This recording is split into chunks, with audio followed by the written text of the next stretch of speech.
Okay. So in case if there is a casual transaction like encashment of a check, okay, so that does not say that a person has to be a customer of the bank.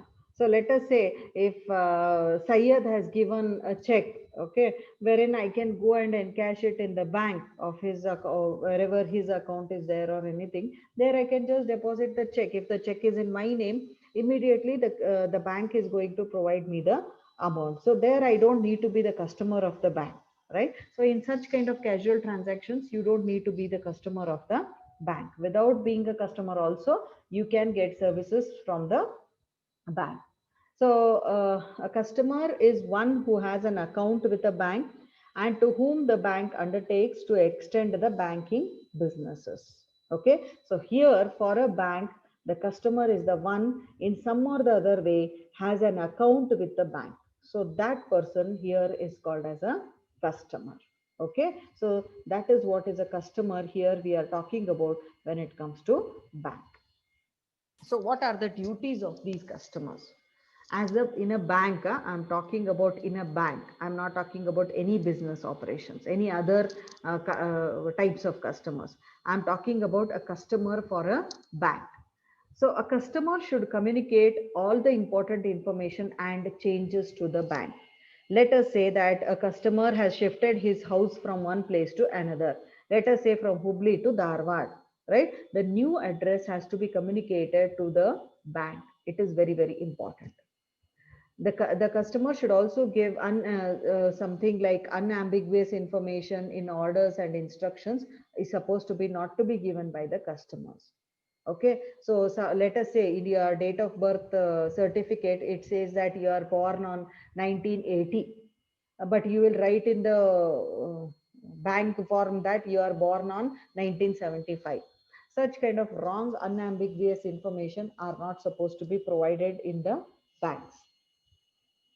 Care in terms of transmission of particular orders. Okay, let us say the customer is giving some standing order to the bank to pay the bill or to pay the premium or anything like that, or to pay the loan or something like that. Care should be taken nicely by the customer. Let us say I have a bank loan for my car, and every month I have to pay 35,000 rupees, right? So I have to give standing orders to the bank very carefully and sign the document that every month 35,000 rupees has to be paid to the car loan. Okay, so that care has to be taken by the customers. Later you cannot blame the bank that he or she has done the mistakes. So that cannot happen. Earlier it used to happen when everything was paper and pen approach, but today chances are very, very, very minor percentage, because everything goes with computers and machines are work always with 100% accuracy. Yes, there may be a chance in every lakhs together of transaction, one or two transactions may go wrong due to some technical issues. Otherwise, most of the times, 100% accuracy the machines give you today. You can use the forms wherever necessary. The customer can use the forms, let us say like standing order form, or it may be like deposit form, withdrawal forms, checks, right? So you have to use all those different kinds of forms if you are having transactions with a bank. Just oral communication will not be enough when it comes to transaction with the banks. Understand that. You should give express notification in terms of special instructions, especially like if you have lost an ATM card, if you have lost a checkbook, right? So these things you have to notify to the bank in a speedy manner. Then notification of time limits and dates. Yes. Every month, 10th of every month, so much of amount has to be transferred to this account. So this time limit, dates and everything has to be notified to the bank if in case you want to give some standing orders to the bank.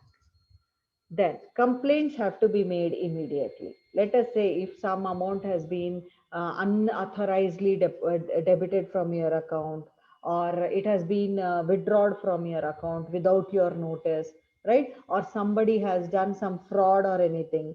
Complaints have to be made or notified to the bank immediately. Checking for confirmations of the banks. Yes. See, it is very important that bank will be asking for KYC and all, know your customer documents. So you have to check with the bank now and again, then wherein certain rules and regulations will be changing in the bank, operations will be changing in the bank. So you have to confirm with the bank. You cannot blame the bank that bank has not sent any notification to the customer. It is the duty of the customer to go to the bank every now and then and check with the changes, amendments happening in the bank.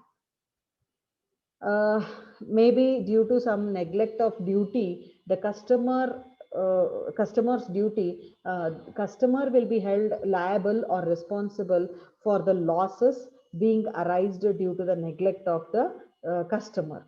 If at all it is the neglect of the banker will be held responsible.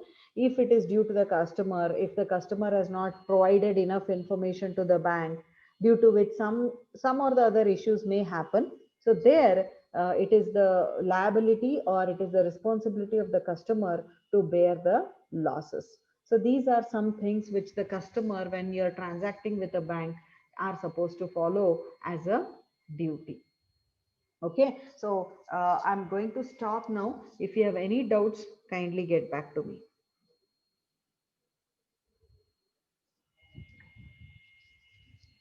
Okay, I request everyone to join the class because earlier there were around 37 students.